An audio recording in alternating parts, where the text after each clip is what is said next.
बात करते हैं वर्ण विचार पे।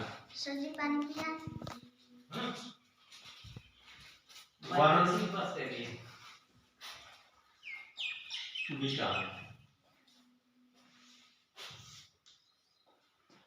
वर्ण विचार में हम अध्ययन की दृष्टि से 4 भागों में बांटते हैं।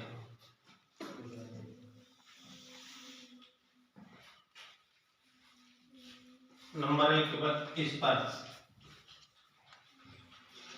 इनके 2-3 नाम हैं। स्पर्श को ही स्पर्शी कहते हैं,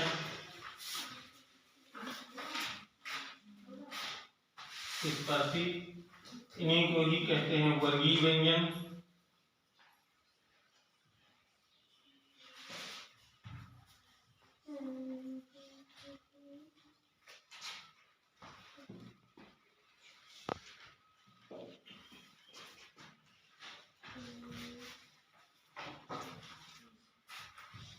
इन्हीं को स्पृष्ट कहते हैं,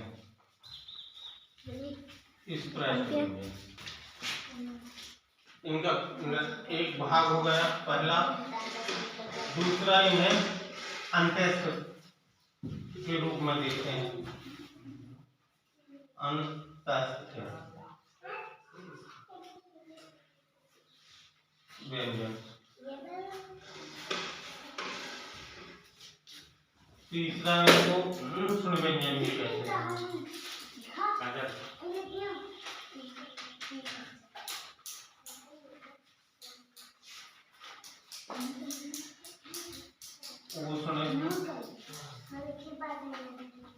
व्यंजन। चौथा इन्हें संयुक्त व्यंजन कहते हैं।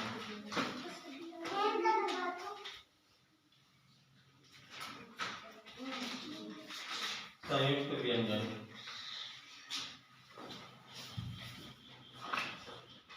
अब देखो ये जो स्पर्श व्यंजन, ये स्पर्शी व्यंजन, वर्गीय व्यंजन या स्पृष्ट व्यंजन बोलते हैं। संस्कृत में एक सूत्र है, का दया से शुरू होते हैं और म से अंत होते हैं, वो स्पर्शी व्यंजन या स्पृष्ट व्यंजन कहलाते हैं। जैसे अब इन्हें देखते हैं, इन्हें अध्ययन के दृष्टि से 2 रूप में बांटा गया। आधुनिक हिंदी में अध्ययन की इनको भी 2 रूप में बांटा गया। इनके 2 रूप देख लेते हैं। इनमें परंपरागत,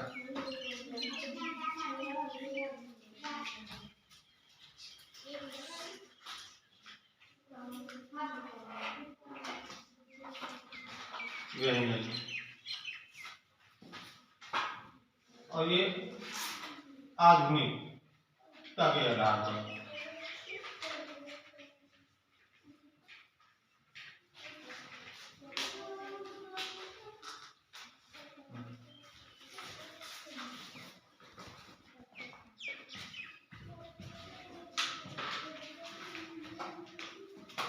परंपरागत में देखो, जो पुराने समय से चली आ रहे हैं, पूरे वर्ण का से और मा तक आते हैं, इनकी संख्या 25 है। ये स्पर्श व्यंजन है, इनकी संख्या 25 है। इनमें प्रत्येक वर्ग, वर्गीय व्यंजन इन्हें क्यों करते हैं? क्योंकि का से मा तक में 5 वर्ग होते हैं। प्रत्येक वर्ग में 5 वर्ण होंगे, वही एक वर्ग माना जाता है। का से अंगा तक में 5 अक्षर होते हैं। जैसे नंबर 1 का वर्ग,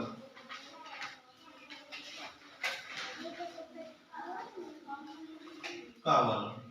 का में देख लो, का, खा, गा, घा, अंगा, ये एक वर्ग हो गया। इनमें सबसे बड़ा वर्ग ये पूछ लिया जाए तो टा वर्ग में 7 व्यंजन आते हैं। ये का वर्ग हो गया। दूसरा नंबर है खा वर्ग। देखो,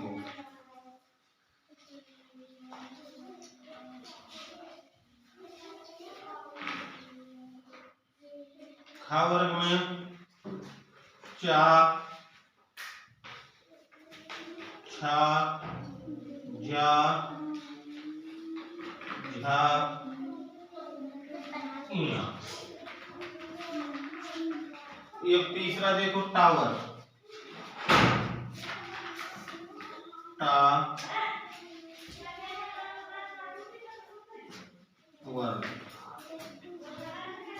टा ठा डा ये धा दा दा धा ये धा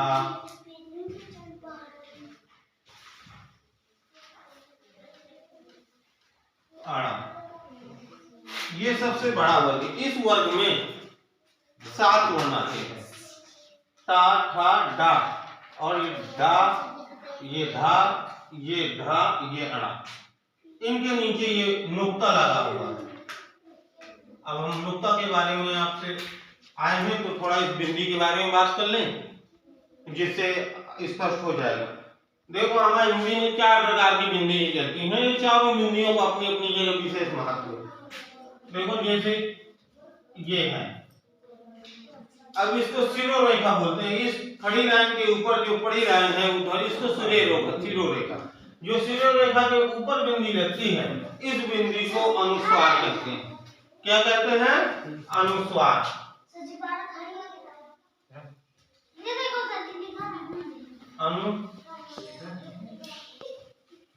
इसको अनुस्वार कहते हैं। एक बिंदी यहाँ पे लगती है जैसे अंगा, मात्र एक ऐसा वर्ण अंगा है जिसके यहाँ बगल में बिंदी लगती है, तो इसको अनुनासिक कहते हैं। इस बिंदी को अनुनासिक कहते हैं, नासिक कहते हैं।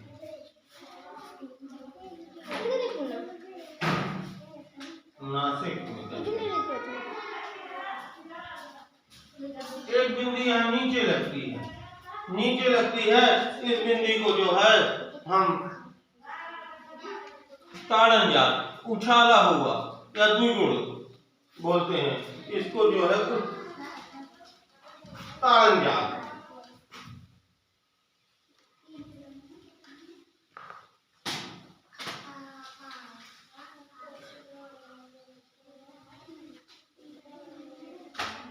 दो गुण भी इसी को कहते हैं। बैठो तुम, बैठो। हाँ ठीक है, जब अंदर सर्दी चेक करा इसी को कहते हैं। अब इस बिंदी को नुक्ता बोलते हैं। इस बिंदी को नुक्ता बोलते हैं। क्या बोलते हैं? नुक्ता।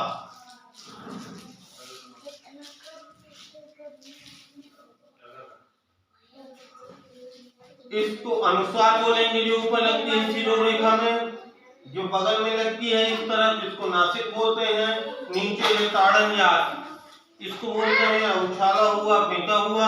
और इसको जो यहाँ पे ये बिंदी लगती है, ये वाली बिंदी, इसको जो है नुक्ता बोलते हैं।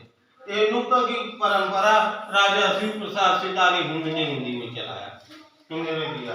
एक जिस भी अक्षर के ऊपर ये बिंदी लग जाती है वो सभी शब्द हमेशा तत्सम होते हैं।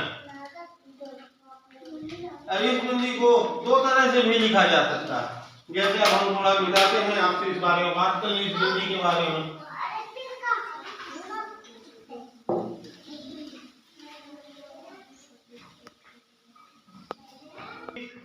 शब्द के ऊपर ये अनुनासिक लगा हुआ है, जैसे पंचांग।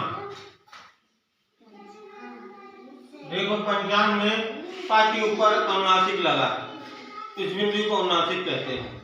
ये शब्द जो है तत्सम शब्द हो गया। जिस शब्द के ऊपर बिंदी लगी होती है वो तत्सम, लेकिन ये शुद्ध लिखने के लिए इसका ये पंचम रूप हो जाता है अगले वाले वर्ण का। ये चा है, चा का 5वां रूप, ये पा और इसका 5वां इया, चा छा ज्यादा इया, ये इया हो गया, ये चा हो गया, ये गा हो गया। ये अनुनासिक ऊपर वाली बिंदी के लिए कहानी, ऊपर वाली बिंदी। और हमने आपको जो नीचे यहाँ पे बिंदी बताया था, इस बिंदी को सिर्फ अपने हिंदी वर्णमाला में 52 अक्षरों में सिर्फ अंगा में लगती है और कहीं नहीं लगती। और ये नीचे जो हमने आपको उक्षिप्त बताया था, इसको उक्षिप्त या ताड़न जात बोले थे, इस बिंदी को जो है ये दा और धा के साथ आती है। और जो यहाँ साइड में एक बिंदी बताया था, ये नुक्ता बोला जाता है। ये नुक्ता उर्दू फारसी भाषा के शब्दों का है, लेकिन अपनी हिंदी भाषा मिक्स खिचड़ी भाषा नहीं हुई तो इसका जो है नुक्ता बोलते हैं। अब आगे देखो, इसको हमने समझा दिया आपको ऊपर वाली हिंदी को। का खा गा टा, वर्ग के में आगे। अब देखो ता वर्ग, चौथा वर्ग देखो, ता वर्ग, ता था दा धा ना। पांचों वर्ग देखो, हमने इनके 5 वर्ग बताए थे। ये 5 वर्ग देखो, पा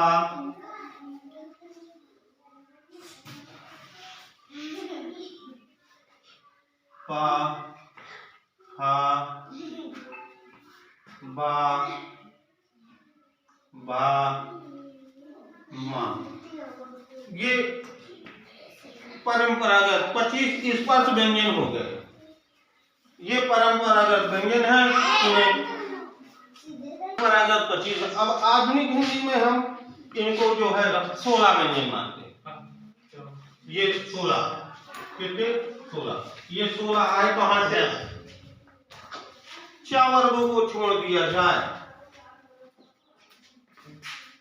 तो ये जो है ये 4 वर्ग लिखना था, था वर्ग नहीं होता, ता वर्ग होता है, ये गलत था। अब आधुनिक हिंदी में 4 वर्गों को छोड़ के और सभी के अनुनासिक जो अनुस्वार युक्त हैं उनको छोड़ के 16 माने गए। देखो ये 4 हो गए, ये 4 हो गए, ये 4 छोड़ के ये 4 हो गए, ये 4 हो गए, ये 4 हो गए, ये 4 को 16 माने गए हैं आदमी हिंदी। अब इन्हें 16 हम यहाँ पे लिखते हैं बॉक्स में, फिर आपको शेष 25 में से 9 का विवरण बताएंगे। जब हम 16 लग करते हैं तो हमारे पास 9 जाते कहाँ, वो क्या है उनको बताएंगे। तो ये 16 देखो, का खा गा घा 4 हो गए। इसके बाद चा छा जा झा, फिर ता, सॉरी ये चा वाली लाइन इसे अलग करना है। ये चा जो है इन आधुनिक हिंदी में स्पर्श व्यंजनों में नहीं है। चा के बदले टा की शुरू होगी, टा ठा डा धा, ता था दा धा, फिर पा फा बा भा।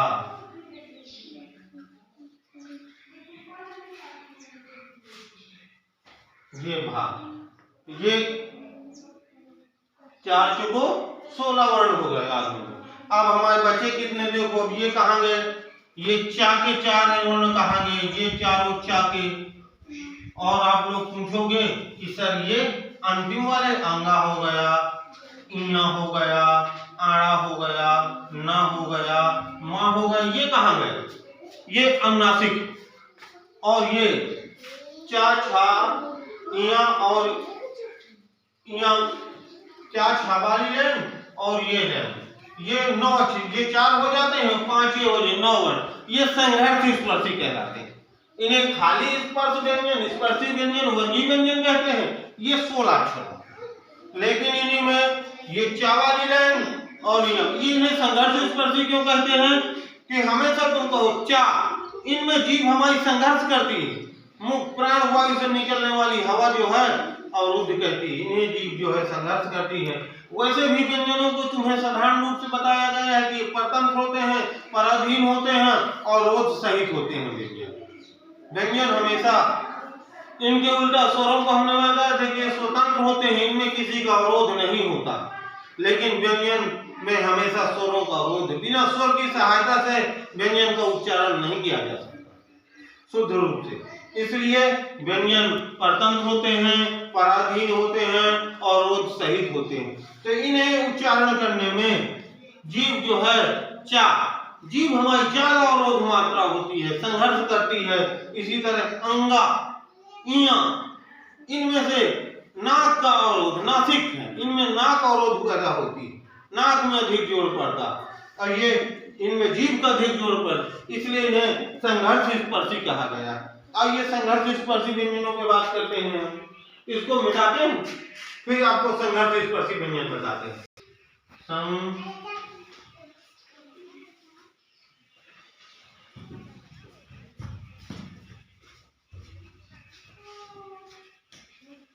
संघर्ष स्पर्शी हमने आपको उसमें जो यहाँ पे बॉक्स में आपको जो चा वर्ग है उसको छुड़वा दिया था।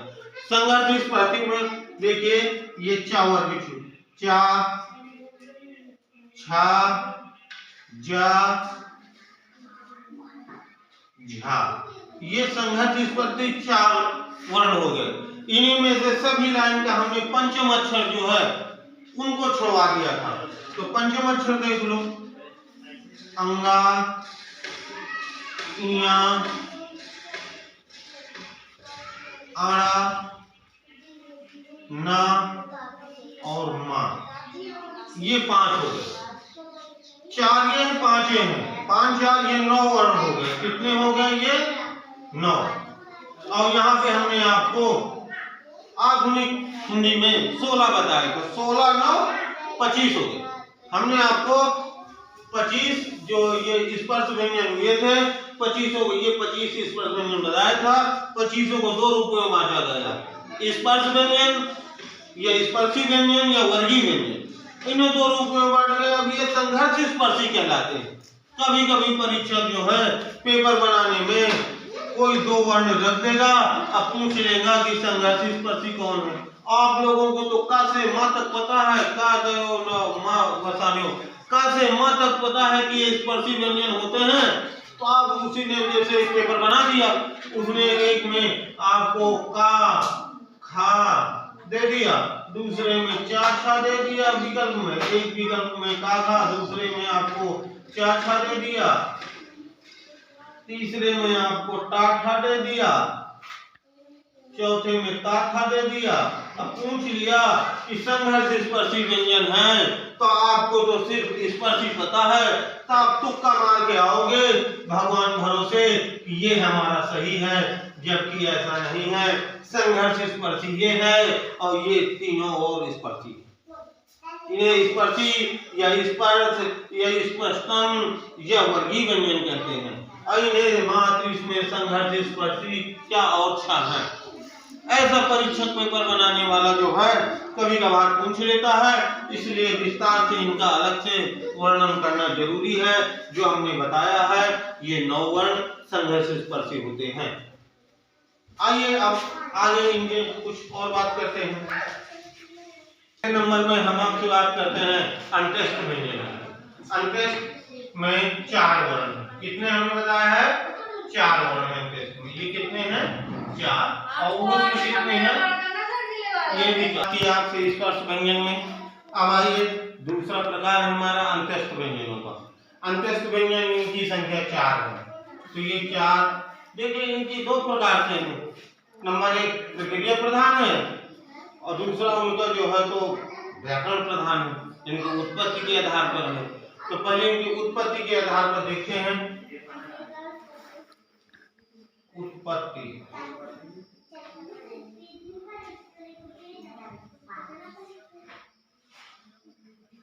के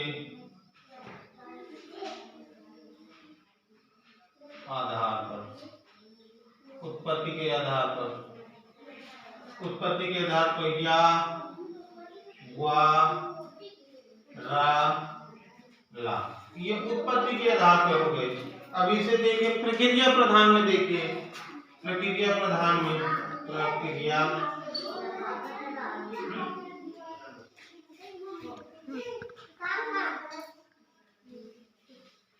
प्रधान में, प्रक्रिया प्रधान में इन्हें या रा ला वा, इनमें डिफरेंस कितना आया? डिफरेंस आया है इसमें देखो वा और रा आगे है, इनमें पीछे, ये डिफरेंस आया। लेकिन अब हमारा जो मेन कहने का मतलब ये है कभी कभी उत्पत्ति के आधार पर पूछ लेता है अंतस्थ व्यंजन, कभी कभी कह देगा प्रक्रिया के आधार पर अंतस्थ व्यंजन बताओ। तो ये चार, कभी कभी इतना पूछ लेता है कि अंतस्थ व्यंजनों की संख्या कितनी है, तो वो चार है। अब हमारा एक था जो मूल उद्देश्य है आपको बताना कि आखिरकार की इनकी संख्या चार ही क्यों है, ज्यादा क्यों नहीं बताई गई।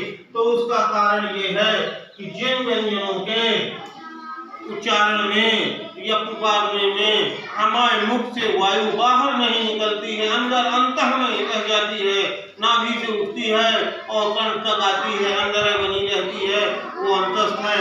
जैसे ही हम मुंह से कह करके देखते हैं या वा रा ला, एक भी आवाज तो निकलती है लेकिन वायु नहीं निकलती मुख से, वो अंतस्थ व्यंजन। और आप 52 वर्णों में से किसी भी इन चार के अलावा किसी भी वर्ण को पुकारोगे तो वायु मुंह से निकलेगी, लेकिन इन चार व्यंजनों को पुकारने में बार बार आप लोग कह के देख लो, मुंह से वायु नहीं निकलती। और जब वायु नहीं निकलती तब जिन व्यंजनों के उच्चारण में वायु का निर्वहन नहीं होता, वायु का विस्फोट नहीं होता, वो अंतस्थ व्यंजन कहलाते हैं। कह के देखो, या वा रा ला, एक भी हवा नहीं निकलती, सब अंदर भर जाए, वो नाभि में हमारे अंदर भरी रहती है, इसीलिए अंतस्थ व्यंजन। अब देखो ये अंतस्थ व्यंजन की हो गई। अब अंतस्थ व्यंजन के बाद हम आपको ऊष्म व्यंजन के बारे में बात कर लें। ये भी चार हैं, चार आखिरकार के हैं, तो ये तीन ही को देख लिया आपने। अब आप लोगों को पता चल रहा होगा कि अंतस्थ चार के। अगर किसी और वर्ण के पुकारने में या दूसरे व्यंजन के पुकारने में भी ये चार के अलावा मुंह से वायु ना निकलती होती तो ये पांच हो जाती, लेकिन और सभी व्यंजनों के मुंह से बोलने में वायु निकलती है, इसीलिए वो अंतस्थ की श्रेणी में आने के दावेदार नहीं होते या उन्हें माना नहीं गया। अब आइए, अब हम आपसे बात करते हैं, आइए हम के बारे में। देखो ऊष्म व्यंजनों की संख्या भी चार ही मानी गई, और चार ऊष्म व्यंजन मानने का इनमें से एक मेन कारण देखिए हम आपको बताते हैं ऊष्म व्यंजन चार का होगा। यहाँ देखिए, इनको यहाँ से लिखते हैं ऊष्म।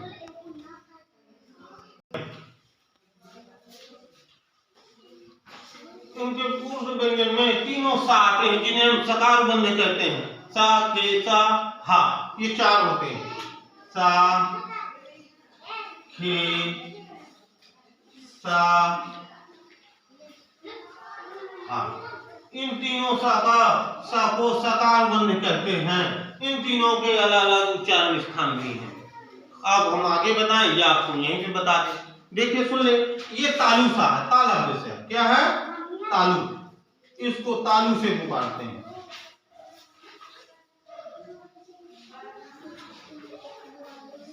तालु या जिसे ताला भी बोलते हैं, ये मूर्धन है, इसे दंत से पुकारते हैं, मूर्धन को। सॉरी, ये इसे तालु सा बोलते हैं, ये दंत सा, और ये मूर्धा से पुकारा गया है। ऋतुषा नाम मूर्धा, इसे मूर्धा से पुकारते हैं। कहां से? मूर्धा। इसका उच्चारण स्थान मूर्धा है, इसका उच्चारण स्थान ऋतुषा नाम दंता, इसका उच्चारण स्थान दंत है। दंत। देखो इसमें हम ऐसे भी दंत लिख सकते थे और लिखा भी मिलता है, लेकिन ये शुद्ध नहीं है, ये अशुद्ध है, क्योंकि दा के ऊपर बिंदी लगी है और बिंदी बताता है अगले वर्ण का पंचम अक्षर। तो ता था धा धा ना, देखो ता का पांचवा अक्षर ना होता है, इसीलिए ये यहाँ पे दंत ऐसे लिखा है, ये दंत,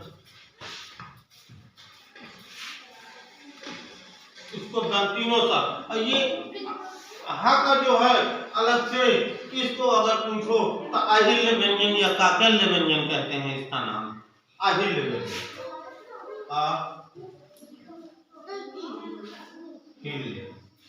ये इसी को काकल्य बोलते हैं, काकल्य, काकल्य। हाँ देखो ये सबके, ये तालव्य सा है, ये मूर्धा सा है, ये दंत सा है, और ये अहिल्य काकल्य। अब इनकी संख्या 4 क्यों? इन सब के उच्चारण स्थान में उष्ण हवा निकलती है, गर्म हवा निकलती है। आप कह के देखिए, मुंह से पता चल जाएगा। जैसे सा रगड़ करके हवा निकलती है, सा, खा, हा, सा, ज्यादा हवा निकलती है। मुंह की गर्म हवा, अंदर की हवा नहीं निकलती, पेट से हवा नहीं आती। जो मुंह में वायु गर्म होती है तो वही गर्म हवा निकलती है। सा कहोगे तो जो आपके गिल्स में, गलफड़ों में यहाँ पे हवा है, वायु है, उसी वायु का प्रयोग होता है। और जो गलफड़ों की, गिल्स की वायु है, ये गर्म होती है, इसीलिए इसमें उष्ण व्यंजन कहा गया है। इनके अलावा और किसी व्यंजन का उच्चारण लो तो गलफड़ों की वायु नहीं निकलती। कह दो कंठ से, मूर्धा से, दंत से, गुदा से चलती है, गुदी से, वो वहां से निकलने वाली हवा। प्रत्येक वर्ण के उच्चारण में हवा जिस जगह से, जहाँ पे टकराती है, जहाँ पे संघर्ष करती है, वहीं पे उसका उच्चारण स्थान दे दिया गया। आप लोग जब इन्हें कहने की प्रक्रिया अभ्यास करोगे तो आप लोग स्वयं जान जाओगे। इनकी उच्चारण स्थान पढ़ने के, रटने की जरूरत नहीं है, ये प्रक्रिया प्रधान है। इन्हें आप कहने की बार बार क्रिया करोगे या अभ्यास करोगे तो अपने आप आपको एक समय ये अनुभव होने लगेगा कि इस वर्ण के उच्चारण में यहाँ पे हवा टकरा रही है, ये यहाँ पे जीवा हमारी घर्षण कर रही है, और जिस जगह पे जोर पड़े वही उसका उच्चारण स्थान है। अब आइए सा के बारे में बात हो गई, उष्ण के इनके। अब हम आपको बहुत महत्वपूर्ण चीज संयुक्त व्यंजनों के बारे में बात करते हैं कि संयुक्त व्यंजन क्या होते हैं। इनके पहले आप देखिए, इनमें से हम आपको कितनी चीजें बता दी, यहाँ पे थोड़ा बात कर लेते। आपको हमने ये जो है 16 स्पर्श व्यंजन बताए। कितने बताए? स्पर्श व्यंजन कितने? स्पर्श व्यंजन,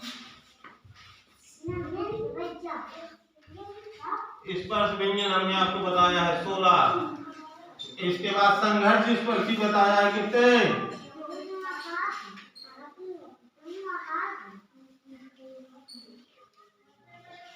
संघर्ष स्पर्शी बताया हमने आपको, बताया। अब ये 16 9 25 हो गए, स्पर्श व्यंजन पूरे हो गए। अब इसके बाद हमने आपको 4 व्यंजन बताया। अंत्यस्थ कितने बताया? अंत्यस्थ बताया है 4।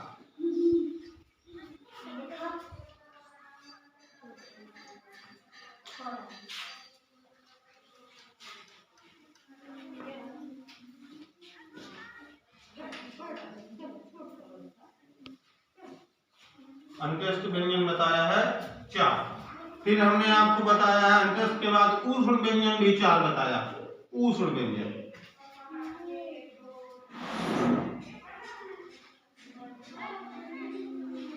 उष्ण व्यंजन, इनकी संख्या भी हमने 4 बताई। अब ये जोड़ो, 16 9 25, 4 29 और 4 33। ये 33 हमारे जो है मूल व्यंजन हो गए। मूल वर्ण हिंदी वर्णमाला में 33 है। और जब 33 में से 11 स्वर जुड़ जाते हैं तब ये 11 में स्वर अगर जोड़ दिया जाए, इन्हीं में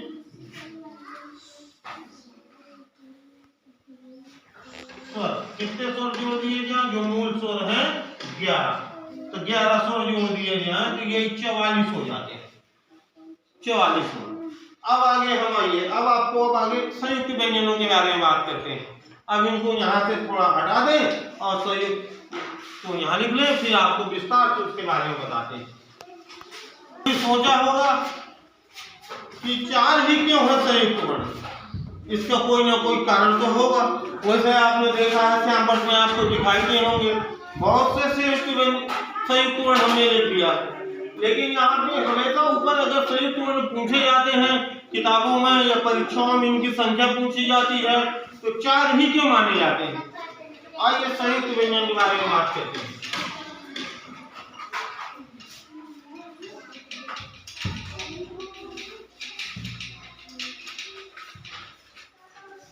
बैठ जाओ।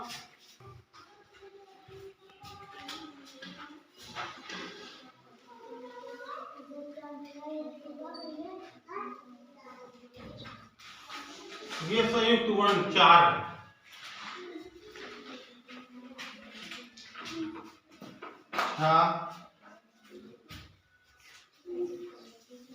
त्रा,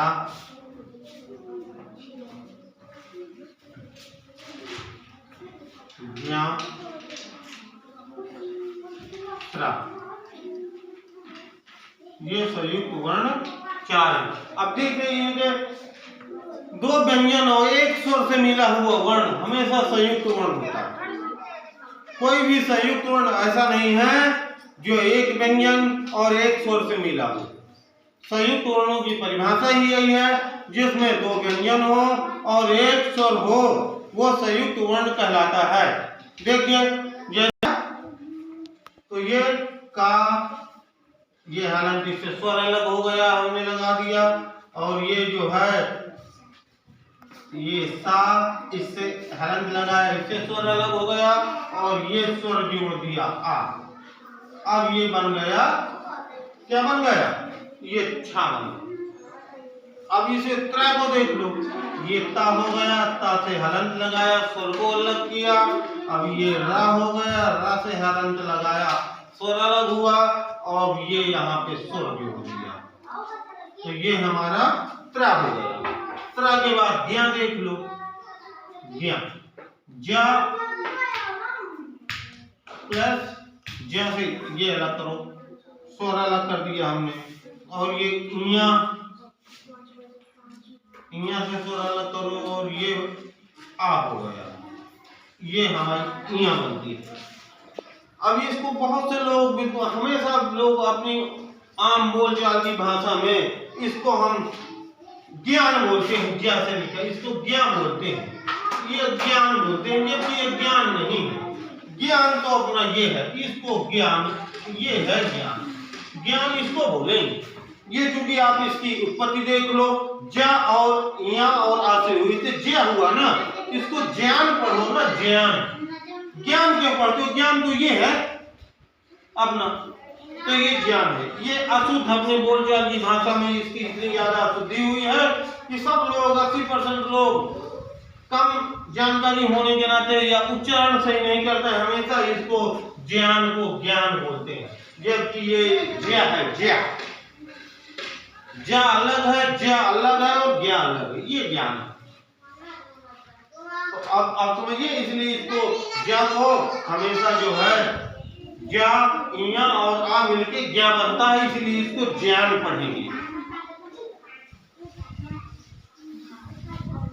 अब त्रा देख लो, स्रा बना है, ये स्रा की उत्पत्ति, ये सा, इससे हलंत लगाओ, स्वर अलग हुआ, ये रा हो गया, इससे अलग करो, ये आ हो गया, और ये बन गया स्रा। ये 4 संयुक्त वर्ण हैं। संयुक्त वर्ण और बहुत सारे हैं, तो हमारे विद्वानों ने, जो हिंदी के महापुरुष थे, महान विद्वान थे, उन लोगों ने सिर्फ 4 को ही क्यों माना है। आइए इस पे बात करते हैं कि 4 वर्णों को ही संयुक्त वर्ण क्यों माना गया। इस पे बात करने के लिए अपन यहाँ थोड़ा सा देख ले। देखो, दा और वा और आ, ये सब मिलके द्वा बनता है, बना। एक चीज और बता दें, जो नीचे होता है वो पूरा होता है, जो ऊपर होता है वो अधूरा होता है। जैसे दा में नीचे वा लगा है तो ये पूरा हुआ है, और दा आधा है।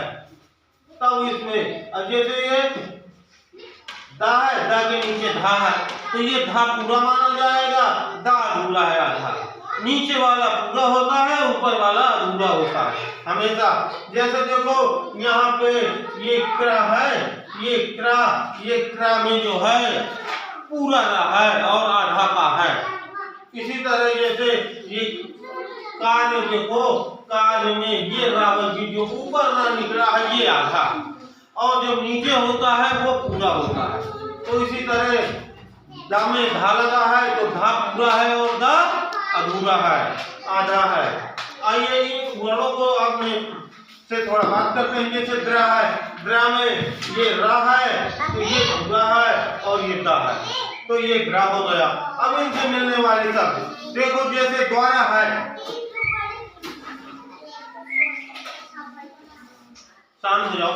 द्वारा में देखो, एक तो द्वारा ऐसे लिखते हैं, द्वारा, हम इसको ऐसे भी तो लिख सकते हैं, द्वारा। देख लो,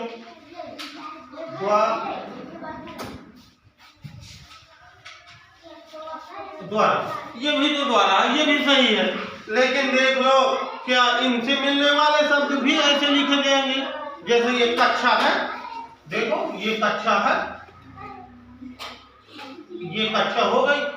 अब देखिए इसको हमने खोल के लिख दिया पूरा, अब इसको भी खोल के लिखे क्या, तो ये का हो जाएगा और ये काहे में बनता है छा, छा बनता है हमारा का से, तो फी का आधा हो जाएगा, फी बनता है सा से, तो फी सा आधा हो जाएगा और फिर आ हो जाएगा, आ का मान लो एक डंडा यहाँ लगा दो। तो क्या ये भी कक्षा सही है क्या, कहीं लिखा आपने देखा है क्या, नहीं ये सही नहीं है कक्षा, इसीलिए इसको जो है जिन वर्णों का, इसलिए ये द्वारा सही है लेकिन ये कक्षा सही नहीं है। देखो छा का प्रयोग हमने बता दिया आपको, क्यों क्यों देखो दूसरा है हमारा ये दा में धा लगा है, जैसे शुद्ध लिखते हैं अपन, तो देखो ये शुद्ध ऐसे भी तो है, ये शुद्ध है, ये दा में धा लग गया और ये शुद्ध हो गया। लेकिन इसको दो प्रकार से लिखा जा सकता है, इसको ऐसे भी तो शुद्ध हम लिख सकते हैं, ये दा हो गया, ये धा हो गया और ये दा हो गया, शुद्ध ये दा अंदर आ गया, सॉरी ये दा जो है ये दा हो गया, ये हलंत लगा दो और ये धा हो गया, देखो ये भी शुद्ध हो गया। दा यहाँ पे हलंत में लिखा है आधा, लेकिन फिर भी सही उच्चारण किया जा सकता, लेकिन कक्षा का उच्चारण संभव नहीं, ये छा का उच्चारण अलग अलग। देखो एक बार भी हम लिख के दिखाते हैं आपको, ये छा है, ये कच्चा है, तो ये का तो मान लो पूरा का हो गया, ठीक है। अब ये छा का जिन वर्णों से मिलके बना है वैसे तोड़ते हैं, तो ये का से मिलके बना है तो ये का हो गया, फिर ये खा से मिलके बना है तो ये खा हो गया। अब यहाँ पे बाद में आगे में जाता है, तो अब देखो इनको मिलाओ सबको, ये विस्तारित रूप लिखा है, इनका संक्षिप्त करोगे तो ये का हो जाएगा, और अगर इनके मिलने वाला अक्षर का और खा से मिलके छा बनता है, अगर हम छा ना लिख के इन्हीं को ऐसे कर दें, ये का हो गया और ये सा हो गया, ये आ का डंडा, क्या इसे भी कक्षा कहा जाएगा क्या, नहीं। लेकिन इसका देख लो, इनका जो विस्तार करने के बाद में वैसे लिखो तो द्वारा भी हो गया, ये भी सही है, ये भी सही है, ये भी, लेकिन इसमें ये तो सही है तो ये सही नहीं है, इसलिए आपने छा को देख लिया कि क्यों संयुक्त माना गया है, क्योंकि इसके लिखने का कोई दूसरा विकल्प नहीं है, कोई दूसरा तरीका नहीं है, और वा के लिखने का, दा के लिखने का, धा के लिखने का दूसरा तरीका मिल गया, लेकिन छा के लिखने का दूसरा, जिन व्यंजनों को लिखने के लिए कोई दूसरा तरीका नहीं है, कोई विकल्प नहीं है, वही संयुक्त माने गए हैं। और इन विकल्प, ये जो व्यंजन हमने लिखा है यहाँ पे, इनके सब के लिखने के लिए दूसरा विकल्प है। आइए दो चार उदाहरण आपको और बताते हैं, इसीलिए वो सेट है। अब इसको साफ करते हैं, आपने समझ लिया होगा। दूसरा वर्ण हमारा जो है त्रा है, त्रा यहाँ से उठा लेना, जैसे ये द्रव है, ये द्रा है, तो ये द्रव ऐसे लिख दिया जाएगा, ये भी सही है। अब इसका हम विस्तारण भी कर सकते हैं, तो ये दा हो गया, ये रा हो गया और ये वा हो गया। अब ये पूरा है द्रव, इसे भी पढ़ा जाएगा। अगला उदाहरण देख लो थोड़ा सा, जैसे ये था है, तो यहाँ पे हमें चिन्ह लिखते हैं, ये ऐसे चिन्ह लिखते हैं, ये बिल्कुल गलत है, ये गलत है चिन्ह। चिन्ह तो ऐसे सही, इसको ऐसे लिखा जाए चिन्ह, और हा के अंदर ना लिखेंगे ये चिन्ह सही है। लेकिन अगर इसको ऐसे ना लिख के ऐसे भी लिखते हैं चिन्ह,